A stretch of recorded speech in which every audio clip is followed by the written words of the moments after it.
Oke, Assalamualaikum warahmatullahi wabarakatuh. Selamat malam. Apa kabar semua? Semoga dalam keadaan sehat walafiat dan dalam lindungan Allah Subhanahu wa taala. Di Sabtu ini jumpa lagi kita di Non SKS Academy. Nah, kita akan membahas beberapa hal ya di episode 10 ini. Nah, dalam kesempatan ini memang agak sedikit berbeda karena kita menggunakan Zoom ya, karena kondisinya memang sedang tidak memungkinkan gitu ya. Nah, oke. Nah, pada hari ini memang ada beberapa hal atau beberapa materi, jadi narasumbernya juga ada 3, lengkap semua ya. Ada saya, Pak Ahmad, dan Pak Imam. Nah, jadi kita sapa-sapa dulu ya sebelum kita mulai membahas materi. Oke, apa kabar Pak Ahmad dan Pak Imam? Alhamdulillah baik Bu, sehat. Alhamdulillah. Oke. Alhamdulillah baik juga Bu Windy, Pak Imam, mudah-mudahan sehat semua, tetap terlindung dari virus COVID-19 ini ya. Mudah-mudahan mahasiswa kita juga semuanya sehat-sehat Amin, amin, semua, amin. tetap lancar-lancar juga penulisan skripsinya gitu. Amin, amin. Amin. Mudah. Iya, baik. Untuk mempersingkat waktu, bagaimana kita mulai saja materinya ya. Kita mulai dari saya sendiri. Akan kita bahas materi berikutnya. Jadi dalam episode 10 ini ada beberapa materi tambahan yang tentunya amat sangat berguna semua dalam penyelesaian skripsi dan tentunya selanjutnya pada saat kita akan mempresentasikan hasil penelitian gitu ya atau hasil skripsinya gitu. Nah, baik untuk materi pertama dimulai dari saya dulu. Bagaimana Bapak? Tidak apa-apa ya? Oke. Iya. Langsung aja ya. Ya, materi tambahannya yaitu mengenai daftar pustaka. Nah, sebelumnya kan memang saya sudah menunjukkan bagaimana cara pembuatan daftar pustaka ya, baik yang manual maupun yang menggunakan fitur references di Microsoft Word. Nah, sekarang akan saya tunjukkan satu lagi cara yang paling singkat dan cepat. Agak simsalabim sebenarnya. Oke, nah mari kita coba ya. Kita gunakan yaitu salah satu fitur di Google Scholar. Nah, yang pertama-tama saya lakukan, saya akan share screen dulu. Oke, kita buka ya di sini. Nah, pertama itu kita buka Google dulu ya. Kemudian kita klik Google Scholar. Oke, kita masuk ke situ. Nah, kita klik lagi Google Scholar-nya.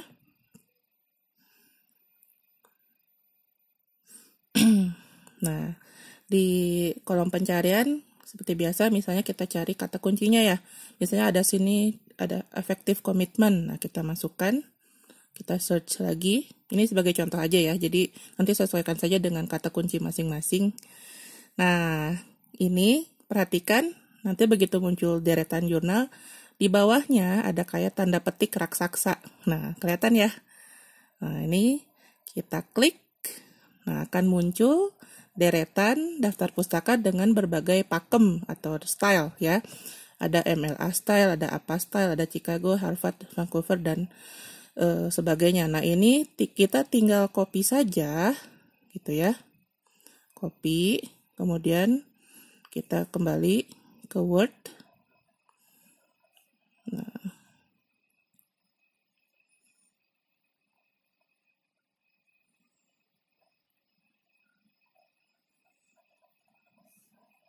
misalnya di yang baru ya, di yang blank space. Nah, kemudian Ctrl V atau paste. Nah, itu akan muncul gitu ya. Jadi artinya kalian tinggal mengcopy saja dari Google Scholar. Caranya seperti itu. Ya, bagaimana? Tentunya amat sangat mudah ya. Jadi kalau misalnya ya misalnya kalian kepepet lah gitu ya. Atau misalnya males bisa menggunakan cara itu gitu Di ya. kopinya di daftar pustakanya berarti Bu ya. Langsung di bagian Iya, di terakhir yang daftar daftar pustaka, pustaka. tinggal Di di bagian daftar pustaka ya. Jadi ini copy dari situ. contohnya ya Pak ya. Betul. Ini ya di halaman kosong contohnya. Oke. Baik, itu untuk yang materi daftar pustaka. Nah, ada materi lanjutan nih Pak, gitu, yaitu mengenai cara membuat abstrak. Nah, kan kalau kalian itu sudah menyelesaikan dari tahap awal sampai akhir, tentunya jangan lupa juga untuk membuat abstrak, ya. Jadi abstrak itu adalah justru jembatan gitu ya dari skripsi atau karya tulis kalian kepada pembaca. Jadi intisarinya semua ada di abstrak. Nah, ini saya sudah siapkan. Nah, biasanya abstrak itu 300 kata atau lebih, jadi tergantung pada peraturan di universitas masing-masing gitu ya. Jadi sesuaikan saja dengan peraturannya. Nah, kemudian dalam abstrak itu berisi yang pertama itu adalah background penelitian atau hal-hal yang mendasari penelitian ini dilakukan. Kemudian ada juga tujuan, kemudian metode. Nah, selanjutnya itu cara pengumpulan data dan juga responden jika memang menggunakan metode yang bukan responden ya. Kemudian ada hasil penelitian. Nah, dan terakhir itu adalah usaha penelitian selanjutnya gitu jika kalian mencantumkannya. Dan juga ada keywords atau kata kunci ya, itulah konten dari abstrak gitu ya. Jadi memang tidak panjang-panjang gitu, tapi harus padat kalau yang namanya abstrak itu ya. Nah, yang saya contohkan di sini adalah bagaimana cara dari abstrak bahasa Indonesia kemudian ke bahasa Inggris nanti ditranslate. Nah, ini kita lihat, misalnya ini ada abstrak judulnya, kemudian nama dulu, kemudian ada identitas selanjutnya adalah NPM-nya gitu ya. Kemudian judulnya dan selanjutnya adalah di bawah bimbingan, sebutkan nama dosen pembimbingnya gitu ya. Nah, kemudian ini isinya bisa dilihat, misalnya ini bagian pertamanya ya mengenai asal usulnya atau latar belakangnya, kemudian metode dan sampelnya bagaimana. Nah, ini hasilnya dan ditunjukkan kesimpulannya. Nah, terakhir adalah kata kunci. Nah, ini yang bentuk bahasa Indonesia. Nah, bagaimana kalau misalnya kita pengen merubah dari bahasa Indonesia ke dalam bahasa Inggris? Nah, diterjemahkannya kita menggunakan Google Translate, tidak apa-apa ya. Pertama kita copy dulu.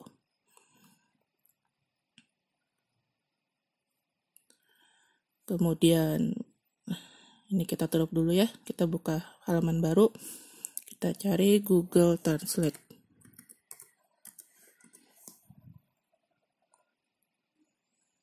Nah, dari situ kita masuk ya. Ini dari teks bahasa Indonesia ke dalam teks bahasa Inggris. Kita masukkan teksnya. Nah, ada hasilnya. Nah, tapi jangan terburu-buru. Artinya kalian harus memastikan apakah terjemahannya benar gitu ya. Nah, kita bisa menggunakan yang namanya alat untuk mengecek apakah secara tata bahasa dan lainnya sudah benar gitu ya. Nah, ini kita copy dulu, kemudian kita buka yang namanya becorrect.com. Ya, ini salah satu situs untuk mengecek grammar secara online gitu ya. Kita masukkan. Nah, nanti dia akan memeriksa gitu, akan muncul hasilnya. Nah, misalnya kan ini ada yang harus dirubah ya. Nah, kurang lebih seperti itu ya. Atau misalnya di sini tambahkan koma. Nah, situs ini akan membantu kalian mengecek apakah hasil terjemahannya benar atau masih perlu diperbaiki. Kurang lebih seperti itu gitu ya. Atau misalnya kalau misalnya pengen lebih yakin lagi, coba tanya ke temannya yang jago bahasa Inggris, boleh gitu ya, tolong double check dong gitu. Atau misalnya ke dosen mungkin ya Pak, dosen bahasa Inggris. Iya, tanya lagi ke dosen bahasa Inggris. Ini sebenarnya buat clue atau tools membantu Bu ya, tools untuk membantu pada saat betul, kita penyusunan abstrak bahasa Inggris sesuai nggak ya sama grammar ininya gitu. Kayak tadi kan itu di situ serve seharusnya ganti pakai serve aja, misalnya nggak usah without s gitu ya, tanpa s misalnya gitu. Nah, itu kan tinggal diklik disesuaikan ya nanti itunya. Nah, seperti itu berubah betul, langsung betul. Ya. Sip. Oke, bagaimana? Mudah ya. Jadi ya memang terakhirnya tetap harus gitu ya. Tetap harus penulis sendiri yang ininya Bu ya, yang sortirisasi terakhirnya tetap di penulis ya. Iya, betul. Jadi ya bagaimana caranya kalian sendiri yang harus memastikan gitu ya. Jadi jangan terlalu mengandalkan gadget atau tools gitu. Oke, nah ini kurang lebih seperti itu materi dari saya. Nah, selanjutnya ada pemateri lain yaitu Pak Ahmad. Bagaimana Pak Ahmad, siap Oh, untuk menerangkan materi oke, berikutnya? oke. Oke, siap, siap, siap. Oke, berarti saya share screen-nya, saya stop dulu ya Pak. Silakan, Mbak. Oke, sip. Oke. Oke, tadi menyambung yang dari Bu Windy, sebenarnya ini kita diskusi pada malam hari ini tuh untuk tambahan aja ya, yang kemarin apa istilahnya membantu. Jadi tambahan-tambahan yang untuk membantu kalian dalam penulisan skripsi kemarin, untuk membantu mempermudah lagi ya, Pak Imam, Bu Windy ya. Iya. Ya, jadi untuk mempermudah lagi, tambahan tadi Bu Indi udah nambahin tentang daftar pustaka yang kita langsung copy dari apa istilahnya Google Scholar ya. Dari Google Scholar langsung di copy untuk penulisan daftar pustaka. Atau bisa lagi misalnya yang kalian udah ada listnya, daftar referensi yang udah ada kalian listnya, langsung di copy juga nanti bisa masuk ke Google Scholar misalnya gitu, site-nya langsung di citasinya langsung di copy dari situ ke daftar pustakanya gitu. Itu yang tadi sedikit tambahan. Nah, terus saya mau nambahin, izin Pak Imam, Bu Windy, kemarin tuh kita janji juga nambahin ada beberapa pertanyaan Pak sebenarnya dari mahasiswa masalah kriteria penafsiran kondisi variabel penelitian itu Pak Imam, Bu Windy. Jadi itu kan iya, masih manual Pak ya. Iya, manual. Kemarin kan masih manual. Sebenarnya ada fungsi Excel yang bisa membantu kita dalam apa istilahnya mengklasifikasikan kondisi penilaiannya seperti apa gitu. Nah, ini saya coba share screen dulu.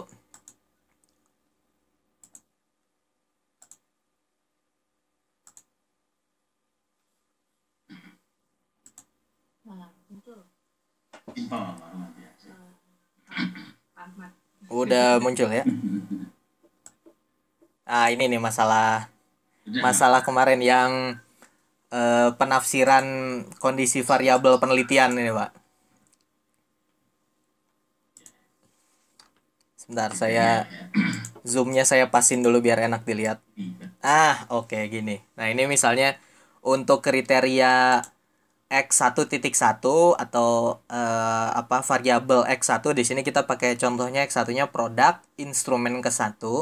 Itu kriteria penilaiannya dalam kondisi seperti apa gitu. Terus X2 begitupun selanjutnya sampai di sini contohnya ada X1 sampai 15. Jadi ada 15 instrumen atau indikator penilaian.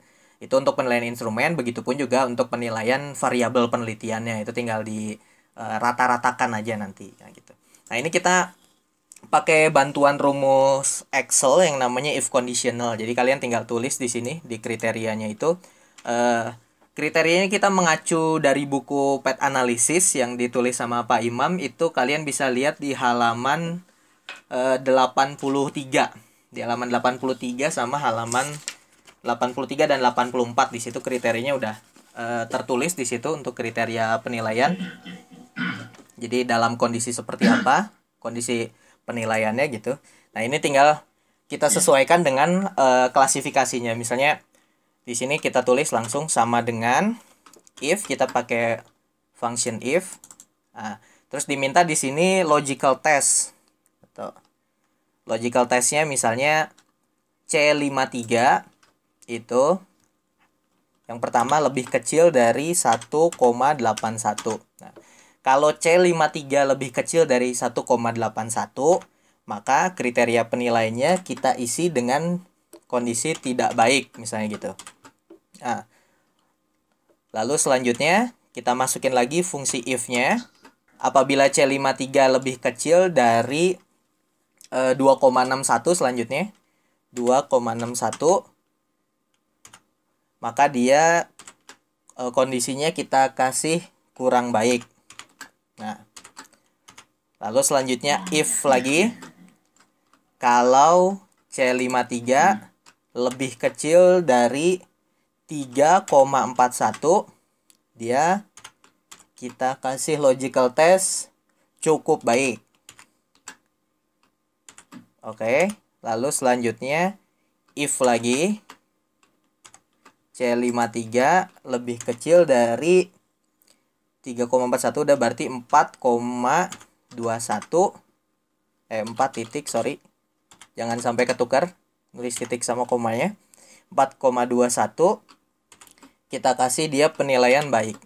Nah, dan selanjutnya untuk sisanya berarti kalau dia lebih besar dari 4,21 kita kasih penilaian dia sangat baik gitu.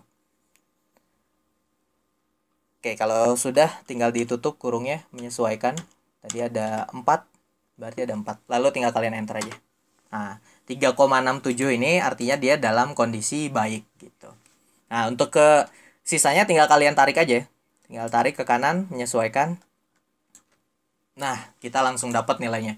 3,33 dalam kondisi cukup baik, 3,42 karena dia lebih besar dari 3,41 dalam kondisi baik. Ini 3,97 dalam kondisi baik gitu. Terus 3,39 secara variabel, total variabel penelitian. X1 atau variabel produk itu kriteria penilaiannya dalam kondisi cukup baik gitu. Nah, untuk warna bisa disesuaikan.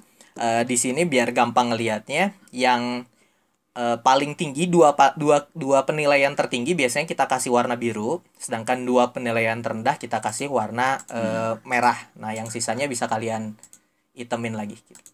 Nah, oke, ini kita automatic lagi. Nah, itu jadi buat tanda gitu ya, Pak.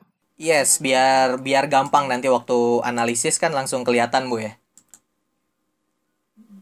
Oke, ini kita merahin lagi. Nah, itu 2 tertinggi dan 2 terendah. Termasuk ini yang rata-rata variabelnya bisa kita tandain lagi gitu. Nah, itu kita baru X1-nya baru untuk variabel produk. Untuk variabel X2-nya, nah biar nggak repot nulis lagi sebenarnya. Biar kalian nggak repot harus nulis ulang lagi. Nah, tinggal ngopi aja dari yang X1-nya ini. Ini tinggal klik kanan, copy. Gitu. Yang tadi yang ini rumusnya tadi tinggal di copy. Gitu. Nah, di harga jangan langsung di paste, tapi yang di paste adalah klik kanan formulanya. Yang di paste adalah formulanya. Tinggal di paste di sini formula, klik. Nah, udah dia langsung berubah lagi jadi baik misalnya kayak gitu. Nah, tinggal tarik lagi ke kanan. Nah, itu nanti akan menyesuaikan kondisinya seperti apa gitu. Untuk warna nanti tinggal disesuaikan seperti yang tadi lagi. 2 tertinggi pakai warna biru, 2 terendah pakai warna merah, yang sisanya hitam. Itu cuman buat mempermudah kita ngelihat aja. Begitupun yang untuk variabel keputusan pembelian di sini yang Y ya. Untuk variabel Y juga bisa kita lakukan hal yang sama. Nah, jadi tinggal klik kanan, yang di copy adalah formulanya. Gitu. Nah, tinggal ditarik. Gitu. Oke, nah itu dengan seperti itu, oke saya stop dulu. Nah, dengan seperti itu mudah-mudahan akan jauh lebih mempercepat pekerjaan kita. Akan sangat jauh mempercepat pekerjaan penulisan atau analisis data kita di penulisan skripsi gitu. Nah, mudah-mudahan tadi yang meminimalisir kesalahan juga ya, Pak. Takutnya salah lihat. Yes, betul, meminimalisir kesalahan. Ya. Betul, karena kadang kelupaan itu, yang satu ngerjainnya lagi kondisi kenyang, yang satu ngerjainnya lagi kondisi lapar gitu. Itu biasanya suka konsentrasi berubah. Atau yang satu ngerjainnya tanggal tua sama yang satu tanggal muda.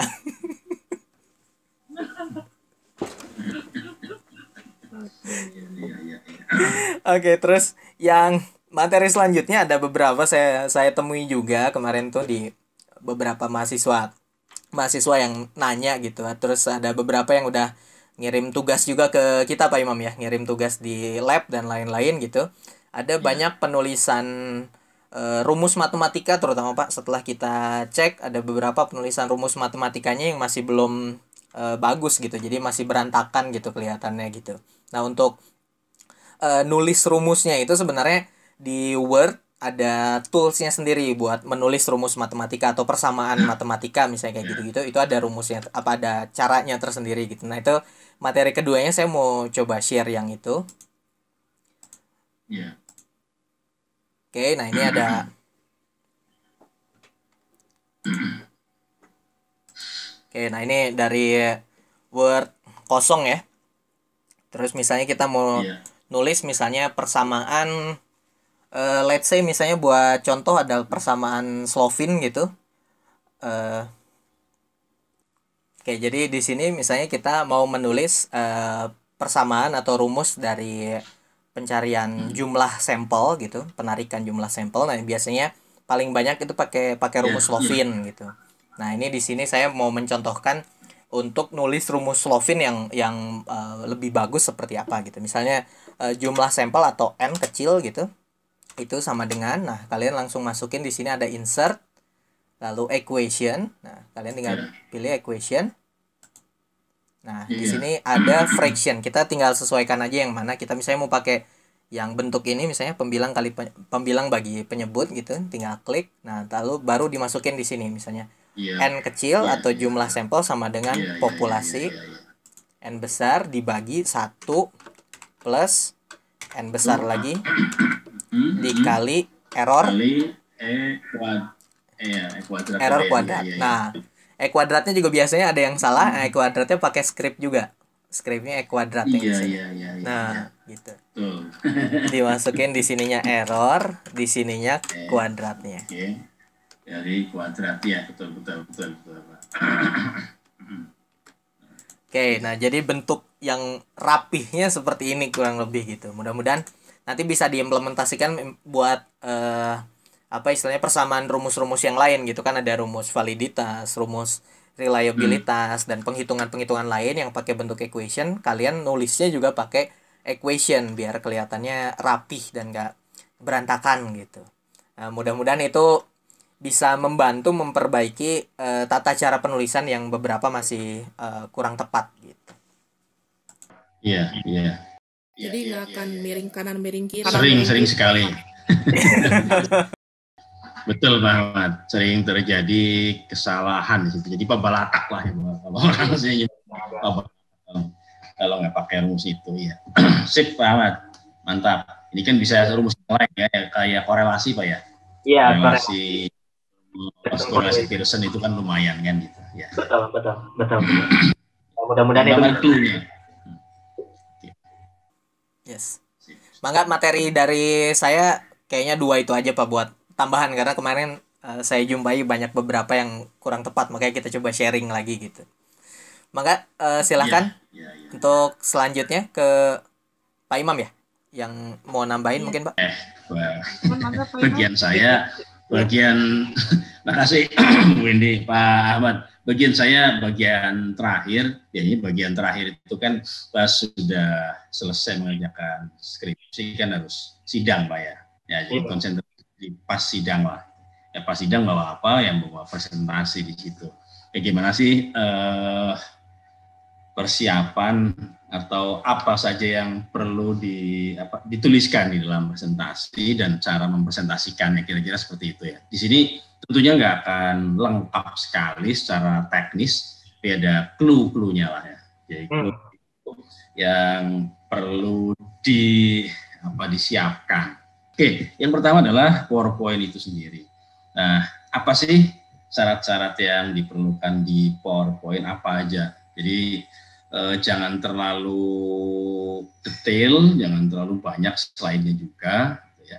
Atau jangan cuman misalkan 3 lembar juga, ya yang optimal lah ya, karena kan dibatasi di situ. Kita contohkan langsung, mudah-mudahan ini bisa membantu, ada ada manfaatnya lah ya bagi mahasiswa.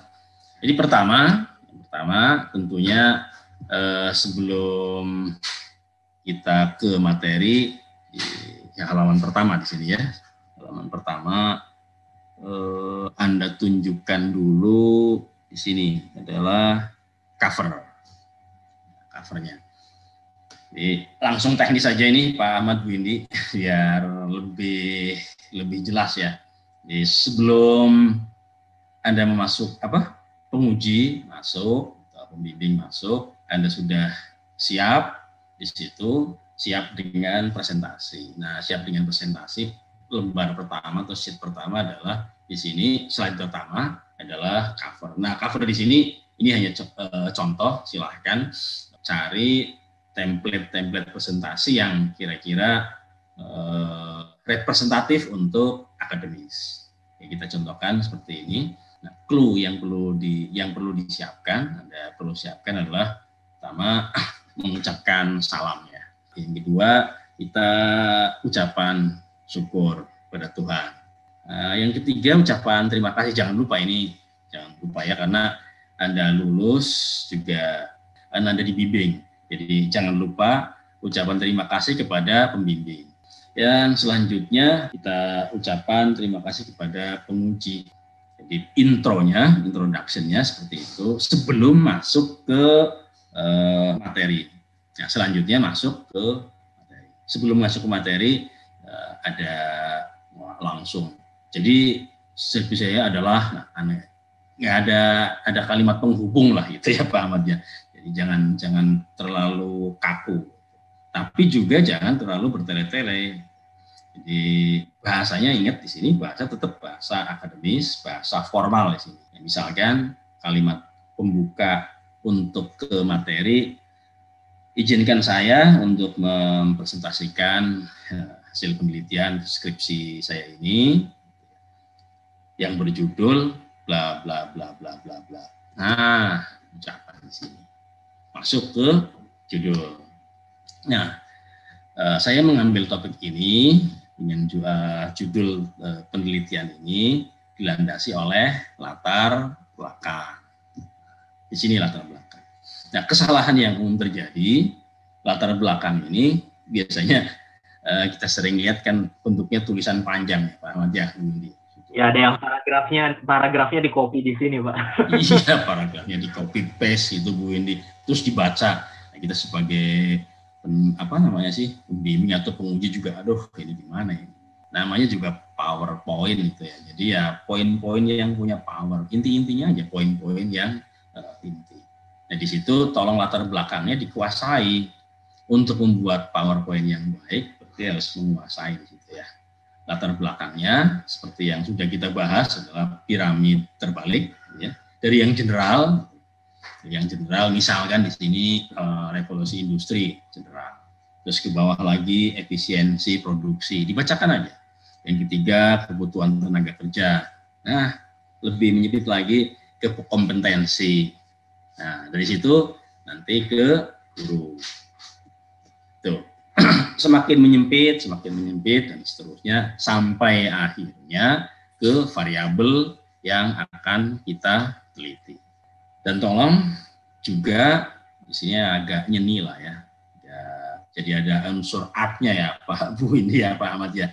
Jangan kotak kosong terus latar belakang copy paste baca. Kita juga sebagai penguji rasa gimana gitu ya. Nggak menarik gitu. Sekali lagi, poin-poinnya, terus gunakan template yang bagus, Anda komunikatif. Oke, itu untuk latar belakang. Yang kedua yang harus dipenuhi dalam presentasi itu adalah rumusan masalah, langsung ke rumusan masalah. Nah, rumusan masalah ini sudah dibahas di episode ke-8 masalah, itu ada rumusan masalah. Kalau variabelnya cuma 3, X1, X2, dan Y, rumusan masalahnya di situ ada 6. Saya kira 6 bisa dimasukkan dalam satu halaman. Bagaimana X1, bagaimana X2, bagaimana Y, terus seberapa besar pengaruh X1 terhadap Y, seberapa besar pengaruh X2 terhadap Y, dan yang terakhir itu seberapa besar pengaruh X1 dan X2 terhadap Y. Ini bisa satu halaman. Di sini dalam contoh ada 10 rumusan masalah. Bagi Anda yang cukup 6 ya, tuliskan 6. Oke, lanjut ke paradigma penelitian. Nah, perlu diingat di sini slide-nya kalau untuk paradigma sebaiknya polos saja. Sedangkan ini gambar paradigma penelitian ini kita sudah tutorialkan ya Bu ini ya Pak Ahmad, di tutorial yang ke berapa Pak? Di part 3B kalau nggak salah. Part 3 ya. Episode 3. 2-3 itu ya yang shape ya Pak ya kalau masalah ya. Yang 3 ya. Part 3 betul. Nah, di part 3 ini sudah episode 3 itu sudah dibahas. Nah, hasil yang dituliskan di Word kita copy paste-kan ke legend-nya. Usahakan bagi X1, X2, dan Y, legend dan paradigmanya dalam satu halaman saja atau satu slide. Setelah itu hipotesis. Ini hipotesis, ada yang mengatakan tergantung kebijakan di perguruan tinggi masing-masing. Dituliskan, bisa nggak dituliskan juga apa-apa. Nah, hipotesis ini sebenarnya menjawab rumusan masalah verifikatif, ya Pak Ahmad ya di sini ya. Kalau rumusan masalah verifikatifnya 3, berarti di sini hipotesisnya 3. Nah, dalam contoh ini rumusan masalah verifikatifnya ada 6, ya kita tuliskan hipotesis penelitian di sini ya. Hipotesis penelitian di sini ada 6. Oke. Setelah hipotesis, lanjut ke analisis deskriptif. Nah, di analisis deskriptif Anda tidak usah berbicara banyak-banyak ya di situ ya, setiap tabel ditampilkan, setelah nanti bisa habis waktunya. Analisis deskriptif di situ summary-nya aja. Jadi hasil akhir di situ bagaimana sih gambaran secara deskriptif setiap variabel yang kita teliti. Di sini kan contohnya ada 6 ya. Kalau Anda 3 ya 3. Nah, formatnya kurang lebih seperti ini. Formatnya. Tentunya ini bukan format yang baku ya, yang harus dipenuhi seperti ini.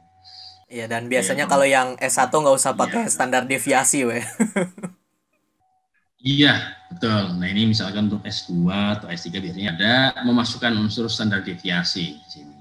Kategorinya tadi sudah dijelaskan oleh Pak Ahmad secara otomatis bisa dibuatkan di Excel tadi, Pak. Di Excel tadi. Kategori atau kriteria ya, tiap perguruan tinggi punya istilah sendiri lah ya. Jadi analisis deskriptif Anda gambarkan aja satu. Nah, di sini ada cerita ya.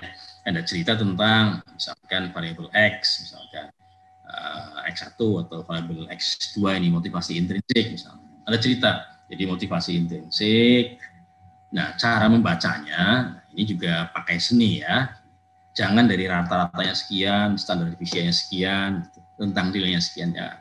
Tapi dibalik. Motivasi intrinsik dalam kategori rendah sampai dengan tinggi. Kenapa? Di sini karena ada rentang nilai. Rentang nilainya 2,319 sampai dengan 4,147. Ini diperoleh dari rata-rata dikurangi standar deviasi sampai dengan rata-rata ditambah standar deviasi. Ini rentang nilainya seperti ini. Nah, makna dari kategori ini adalah jelaskan di situ. Nah, kalau yang di tingkat S1 ya cukup. Kategorinya 3,2 itu cukup baik Pak Ahmad ya. Jadi motivasi intrinsik ini cukup baik, artinya belum optimal. Jadi motivasi intrinsik di perusahaan A dan seterusnya atau di organisasi A dan seterusnya diungkapkan di situ, diceritakan belum optimal ya. Nah, sehingga di sini ada, nah di sini ada angka dalam penelitian itu adalah 3,233. Demikian pula gitu ya untuk variabel-variabel yang lain bisa dilihat dalam slide berikut. Lanjut ke analisis verifikatif. Nah, ini yang paling pentingnya ini Pak ya. Iya Pak, yang biasanya nanti banyak pertanyaan kan di sini, dites di sini karena kaitannya sama pengolahan data ya Pak Ahmad ya.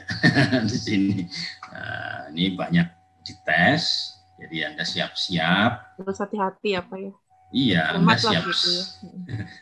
Anda siap-siap dengan apa?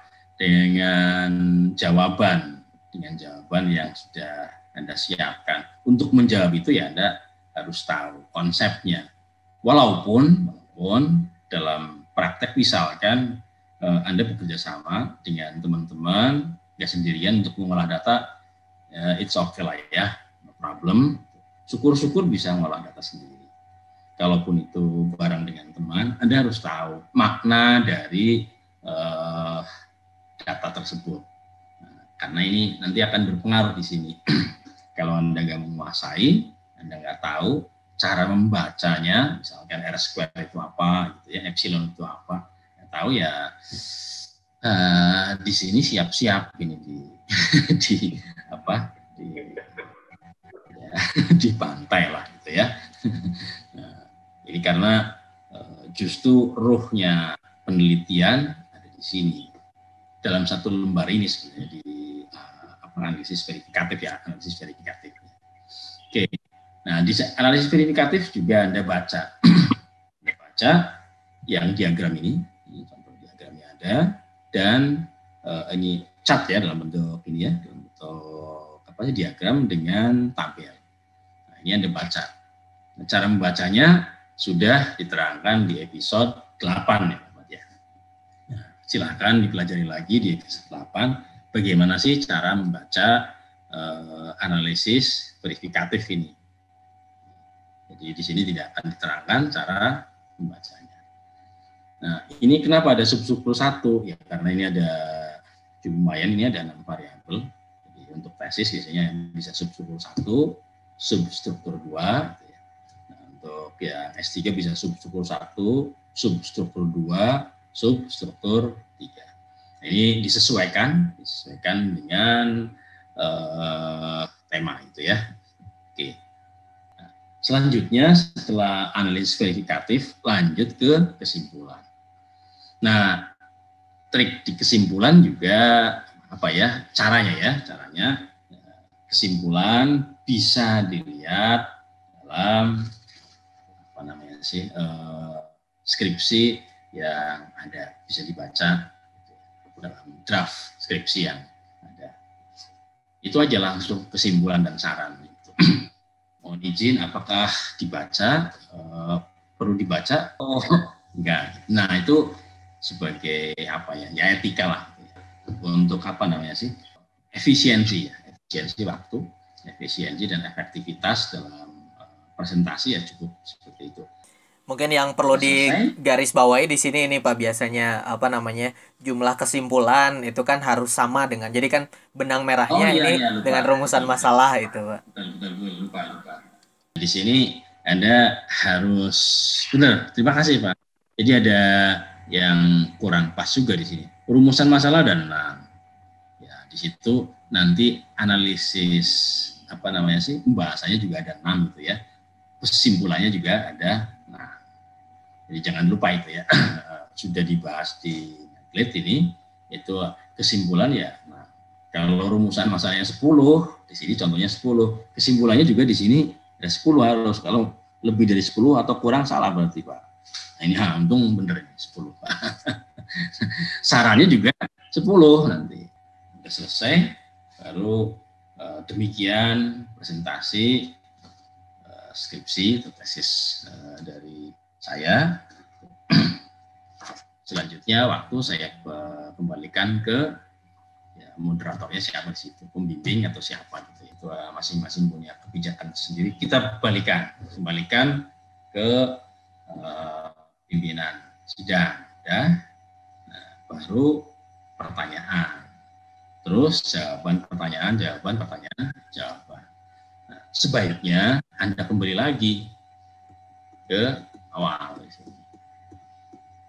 Jadi kembali lagi ke awal, nggak perlu dibuat ini ya, link ke awal. Ya, jadi nanti Anda jawab dalam posisi seperti ini, jadi lebih bagus.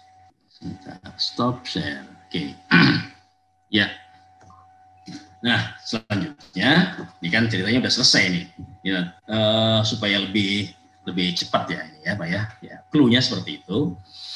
Nah, sudah presentasi selesai, di waktu dikembalikan pada yang atur sidang, terus kita menjawab. Nah, jawaban ini yang perlu dipelajari lah ya, perlu diketahui oleh Anda yang akan sidang, baik itu skripsi, tesis maupun disertasi.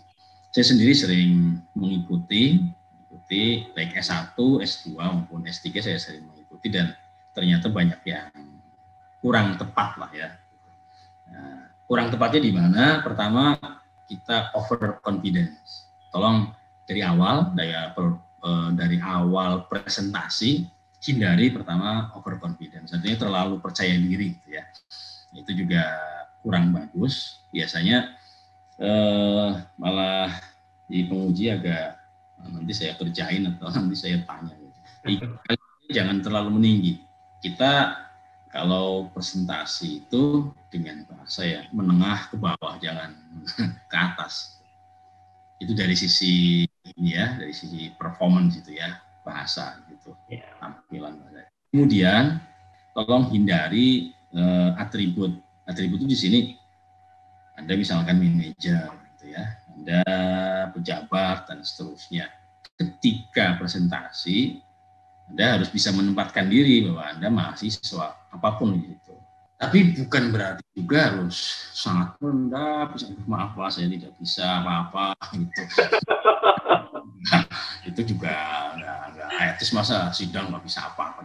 Jadi yang berlebihan juga gitu ya Pak, maksudnya terlalu low gitu ya itu ya. Jangan terlalu low, jangan terlalu overconfident jangan, minder juga jangan kan gitu. Minder juga jangan, grogi juga jangan.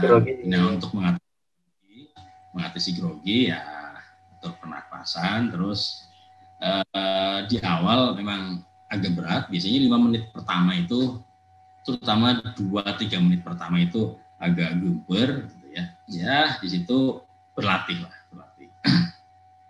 Kemudian yang berikutnya, hindari gaya bahasa mengajar atau ngajarin. Ini perlu teknik-teknik seperti ini. Tidak sedikit, apalagi yang biasa dosen terus nerangin kayak nerangin ke mahasiswanya Pak Ahmad. Nah itu gara-gara cara menerangkan seperti itu kan agak tersinggung kan. Nah itu nanti bisa berat juga gitu. Ini ada faktor teknis, faktor non teknis ini saya share ya. Kenapa? Karena saya sering sekali hadirin di acara sidang terbuka seperti itu. Terus di S2 juga gitu ya. Biasanya yang tadi yang punya jabatan owner yang macam-macam lah gitu ya. Jadi pengen menunjukkan, bukan di situ tempatnya untuk menunjukkan. Pada saat itu ya kita sebagai mahasiswa yang harus mempresentasikan dengan bahasa akademis. Sekali lagi bahasa akademis. Terus tadi di tengah-tengah, jangan terlalu atas, overconfident atau terlalu merendah juga jangan. Oke, terus berikutnya lagi ini yang sering terjadi ya, yang sering terjadi tadi gaya menerangkan seperti guru ke muridnya atau dosen ke mahasiswanya itu. Terus bahasa apa Pak yang nah gaya bahasanya adalah bahasa laporan. Jadi gampangnya Pak, Prof, gitu ya, Pak, ini saya lapor, saya meneliti hasilnya begini. Karena ini tentunya ini kan masih ada kekurangan seterusnya lah gitu ya, mohon masukan dari Prof. Nah itu lebih cair situasinya. Jadi bahasanya ingat di situ adalah bahasa laporan bahwa saya telah meneliti dengan hasil seperti ini. Di sini saya sarankan Anda di samping menguasai konten juga menguasai ilmu komunikasi. Jadi Anda belajarlah komunikasi di situ. Cara bicara, kosakatanya ditambah gitu ya. Ada yang pintar tapi kosakatanya terbatas. Ini textbook tuh ya, begitu oral speakingnya presentasi kosakatanya terbatas gitu ya. Nah, itu tidak jarang juga seperti itu. Jadi tolong belajar ilmu komunikasi. Gimana sih cara berkomunikasi? Terus karakteristik setiap ini. Nah, ini Pak yang menarik Pak Ahmad Budi ya. Harus tahu karakter dari masing-masing penguji. Ini penguji masih karakternya. Nah, pendekatannya dengan cara sebelumnya kita melakukan komunikasi. Arahnya Pak, saya besok atau minggu depan akan presentasi skripsi Bapak sebagai penguji, ini arahannya gitu dan seterusnya. Syukur-syukur ada waktu gitu ya, terus diskusi. Kalaupun enggak ya itu ada pendekatan kan. Jadi dalam sidang terakhir itu memang kompleks, tidak hanya konten ya. Pertama konten yang berikutnya ya tentang yang lain-lain, ilmu yang lain-lain. Nah, ini clue-nya saja, mudah-mudahan bisa bermanfaat bagi siswa yang sebentar lagi ini mau melakukan sidang skripsi maupun bahkan yang disertasi. Mudah-mudahan ini sharing ini atau clue semacam ini bisa ya di underline lah ya, diperhatikan, karena ini kan resume ya dari puluhan tahun. Iya, sharing pengalaman lah ya tepatnya kan. Sebagai yang pernah sidang duluan, sebagai penguji juga, sebagai pembimbing juga gitu kan. Betul Pak. Jadi dari kacamata pembimbing saya konteks di sini kan benar kata Pak Ahmad, dari kacamata pembimbing, dari kacamata penguji maupun pengalaman ketika sidang. Nah, ini kita share ya, clue-nya seperti itu. Mudah-mudahan bermanfaat. Oke, saya kembalikan ke Bu Windy, ke Pak Ahmad, silahkan. Oke, tadi Pak Imam sudah menerangkan tentang proses apa istilahnya penyusunan slide sidang slide presentasinya untuk sidang skripsi dan sidang tugas akhir ya. Tadi ada contoh yang tesis, contoh yang disertasi. Itu sebenarnya mungkin karena Pak Imam lebih sering ngebimbing yang tesis sama disertasi kayaknya. Jadi yang skripsi nanti bisa dipersingkat ya, disimplified lah gitu, disimplifikasi. Ya, betul, disimplifikasi. Nanti disesuaikan dengan bahasan-bahasan kalian masing-masing misalnya kayak gitu tadi contoh. Dan yang menurut saya yang berharga sekali justru sharing pengalaman dan tips-tipsnya lah Pak ya. Tips-tips yang tadi udah diberikan kepada kita semua lah itu. buat saya sendiri juga tips juga kan Pak. Kayaknya mungkin kalau yang sesi tambahan cukup kayak Bu ya. Nanti mungkin ada sesi pertanyaan atau gimana Bu? Betul sekali Pak Ahmad. Jadi tadi materi-materinya sudah tersampaikan ya. Yang pertama adalah dari saya sendiri mengenai daftar pustaka otomatis dari Google Scholar dan juga pembuatan abstrak gitu ya, dan kemudian mentranslate-nya ke dalam bahasa Inggris gitu ya. Nah, setelah itu kan tadi ada materi juga dari Pak Ahmad mengenai kriteria penilaian otomatis dengan if conditional di Excel, dan juga kemudian adalah cara penulisan rumus menggunakan equation di Word ya. Nah, dan yang tadi terakhir adalah dari Pak Imam, yaitu membuat PowerPoint presentasi dan kemudian tips and trick atau seluk-beluk sidang gitu ya, sehingga lancar ketika sidang. Nah, jadi setelah sesi ini akan ada sesi tanya jawab yang diadakan di Zoom. Nah, jadi saat ini kita standby gitu ya, maksudnya kami standby menunggu kalian semua. Jadi kalau ada pertanyaan silahkan bertanya. Nah, jadi setelah sesi ini berakhir silahkan kita semua nanti pindah ke Zoom saja gitu ya. Bagaimana Pak Ahmad, Pak Imam, siap? Ya, siap. Jadi kita tetap standby aja ya. Mereka mengumpulkan pertanyaan. Siap. Jadi kita tetap standby. Nanti tinggal nunggu admin dulu ya. Tinggal nunggu admin, kita tetap standby. Nanti biar mahasiswanya pada masuk ke ruangan. Siap. Oke, baik. Kita tutup saja kalau begitu episode 10 ini. Wassalamualaikum warahmatullahi wabarakatuh. Assalamualaikum.